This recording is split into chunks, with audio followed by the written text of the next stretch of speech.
Storyteller's Archive presents Woody by Gracie. Read by Greg Mallinson. "I'll never let it happen, Woody," I said. Tears were running down my face and onto the pillow under my chin, betraying my lifelong effort to conceal all emotions. But since there wasn't anyone in the room besides Woody, I didn't care. I was looking straight into his perfect copper eyes while he stared up at me from the floor, confused. I'm sure he was just as frightened by my behavior as I was about my family's disgusting traditions. "I promise, boy. I don't think you understand, but you'll have to stay close to me." Woody was the kind of dog that loves to roam around and run all day long. It was one of the reasons I loved him so much. He was a true wanderer and had a curious spirit, but in this situation his tendencies were more of an obstacle than anything. I sighed. "How much I wish that you could understand me."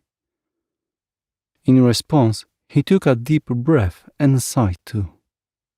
He closed his eyes, and I admired his beautiful, silky, long black fur. After this week, I may never see his perfect fur again. I shifted onto my back now. The large, round couch wasn't exactly comfortable, but then again, nothing in this house was. My family, including my parents and two sets of my aunts and uncles, all inherited this house when my great-grandmother passed away. She was rich and odd. She loved everything about traditional and grand presentations. Hence, the weird house. But since we inherited it, my parents, along with my uncle Mike, aunt Tabitha, and grandma, choose to keep the house and live in it during the summertime. My other aunt, uncle, and their kids decided to distance themselves from the house and the family, which I didn't fully understand until now. In order to stay in the house, you had to follow my great-grandmother's rules. So, ever since I was in 3rd grade, I came to live here, at least 3 months out of the year.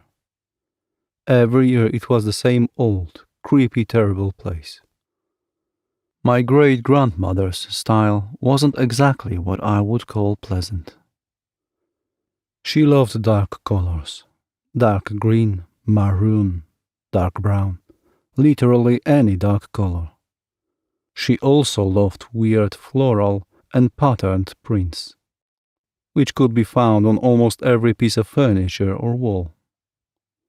But the house was old, and we all know what happens to most old houses. Weird stuff starts happening. Right then, I was downstairs in the main living room. I was looking up at the gigantic ceilings, and over to the left I could see the balcony for the 2nd floor of the house. There was also a basement, which I refused to step foot in ever again, a huge lawn, and a barn shed thing, out in the wooded part of the property. The house was quite literally a haunted mansion. All of a sudden, I heard my mom in the kitchen. "Do you want some lunch, Daisy? I'm making sandwiches, and I can get out some grapes if you want them. Oh, and—" "Yeah, sure," I cut her off. But I did not want to get up. I didn't want to talk to my mom and act normal. What I discovered the night before horrified me. I wouldn't be able to look at my family the same way again. So after a minute, I slowly stood up and, keeping my eyes on the ground, made my way to the kitchen. I heard Woody get up and start following behind me. Yes, I thought, stay close to me, and hopefully you'll stay alive. The kitchen only had 2 exits. One that opened up to the outside of the house, and one on the inside near the living room. I never understood the door to the outside. It went out to a little circular clearing in the trees that came right up to the side of the house. But I was never allowed to go out there, and no one else went out there either. The kitchen was filled with dark wooden cabinets and a forest green tile floor. My mother was standing in the corner, with her back facing me, arranging a small pile of sandwiches on a tray. "Everyone's outside on the deck, so I am bringing these out. You should come out too. You know we don't have much time left here to enjoy it," my mom said. "Thanks, but I'm reading in the house. The sun on the pages always bothers me." "Oh." She turned and eyed me a little suspiciously. But I didn't seem to be in any sort of distress. "Well, take some food with you." I went up to grab a sandwich and left as fast as I could, this time running upstairs to my bedroom with Woody scrambling behind me. I hated every part of the upstairs, but I thought it would be best to retreat to a space meant for only me, where no praying eyes could enter. Well, at least not from living people. As soon as both of us were in the room, the bulky wooden door slammed shut without my touching it. Woody barked. I was a little frightened, but stuff like this happened to me all the time. I found my window open in the middle of the night, when it was closed before. Doors would open and close without a single touch. Objects went missing and were later found somewhere in the house on the floor. But the phenomena seemed to just happen to me, because whenever I tried to ask anyone else, they just shooed the questions away. But, especially now, I was 100% sure that the house was haunted. Haunted with dogs. Well, also by my great-grandmother. I'd seen her ghosts before, in the basement. But the dog ghosts couldn't scare me. I knew they were innocent. When they took things and scattered them around the house, I understood now that they were probably just playing. Maybe when the door opened and closed, they were just running around in excitement and accidentally pushed it. Either way, I felt nothing but pity for the dogs. So I flopped on my bed, and Woody jumped up to lay next to me. I knew then that if he were to become a ghost like the others, so would I. "So why exactly do we have this tradition?" I asked cautiously at the dinner table that night. Everyone looked up at me. They all seemed a little uncomfortable by the topic. But not because it frightened them, because they knew it frightened me. "Well," my Uncle Mike started, "some of your ancestors, no idea who really, started the tradition years ago. I think they did it because a hunting dog with some other people came up to the house and killed someone in the family." He cleared his throat and continued eating with his face directly over his plate, almost so his straight black hair could touch his food. No, I don't think that's right, Mike," my mom said. "The ancestors' family dog did something bad, and so they had to put it down. Then the same thing happened with their next one, and so on. It just became a tradition after that." "Really, Gabby? Because I'm pretty sure it has something to do with your grandmother and her weird tastes," my dad put in. Apparently, he'd been pretty uncomfortable when he first found out about my mother's family tradition years ago. But he'd adjusted quickly. I thought he must be soulless. "Now listen," my grandma interjected in her croaky voice.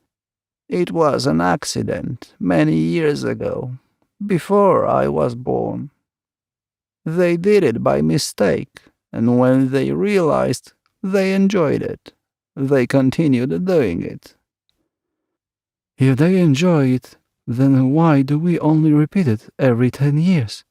Asked Aunt Tabitha. Legal reasons, my grandma said, nonchalantly. The table was silent after that. 4 days passed by in a blur. It was now September 22nd, the day I'd been dreading. The morning started out strangely normal. Everyone went about their business casually. But as the day went on, I noticed the candles being put up around the kitchen and dining room. Perhaps strangest of all, the door in the kitchen leading outside was also propped open. That was a first. I avoided everyone in the house, except for Woody, of course.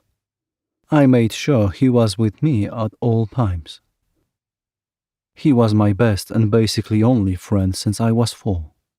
Now I was 14 and he was 10. There was no way I could let my loyal friend of 10 years get hurt. Over the past days, I'd come up with a plan to keep Woody safe. I was going to steal a car. I knew how to drive a little because I had some practice with my dad over the summer. I knew where to find the keys and which way to go to get down the mountain and back into town. I would probably have to improvise after that, but before I could do anything, I needed more information. "So, Mom," I said, coming out the porch, where she was reading in the sun. Her light brown hair looked incredibly sleek under the sunlight, like it was reflecting the rays. "Hmm?" she said without looking up. "I was just wondering about the schedule. When do we do everything?" "Today?" she asked, like what I was talking about wasn't completely obvious. "Yes. Well, we get it over with at 7 o'clock, and then have dinner afterwards.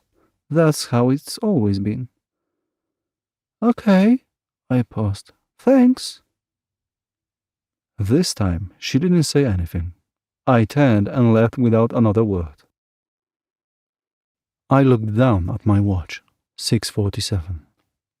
There wasn't much time left. Before I could take the truck and escape, my dad and Mike had decided to get some supplies for tonight. No idea what we need any supplies for, but all right, maybe an axe. But there are plenty in the barn. I couldn't think any more about it though, because I couldn't stop imagining Woody like that. So instead of leaving in the truck, I decided to hide Woody. At least in this situation, I wouldn't get in trouble. He was in the last place anyone would think to look, in the basement. It took me some courage to go down those stairs, but I had no other choice. If my family found out what I'd done, they wouldn't think to check the basement because they knew about my fear of it. I gave him a blanket and put him in one of the dog cages down there. I had to put him really far in the back, in case he started barking. I felt awful for leaving him in the dark down there, with all the ghosts. Each step I took deeper in the giant concrete rooms made me more and more terrified. I couldn't imagine how he felt, what with his super doggy senses and all. "Have you seen Woody anywhere, Daisy?" Startled, I looked up. My mom looked a little frantic. "Now why? Is he missing?" I tried to look surprised. "Yeah, we can't find him anywhere. I'm afraid we won't find him in time. I'll have to call Mike," she continued, muttering to herself as she walked away. My mom was wearing her nice clothes, the ones she saved for special occasions. "All right, Daisy, it's starting. Let's go." My mom was standing in front of me, waiting. "Did you find Woody?" "No, but I called Mike and he took care of it." "Oh," I was relieved, even if Woody was in a horrible place, all alone. At least he was still safe. I got up and followed my mom to the kitchen. The kitchen? But instead of stopping next to the island, she continued walking right towards the outside door.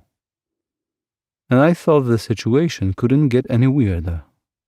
I followed her outside.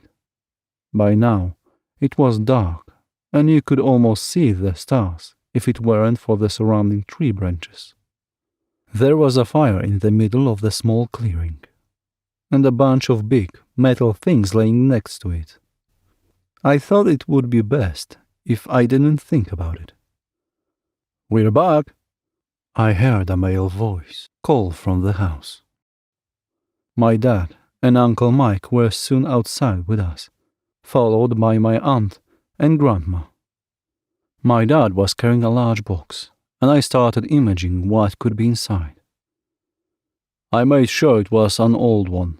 Sorry, but I didn't want to use anything that another person would want," Mike said.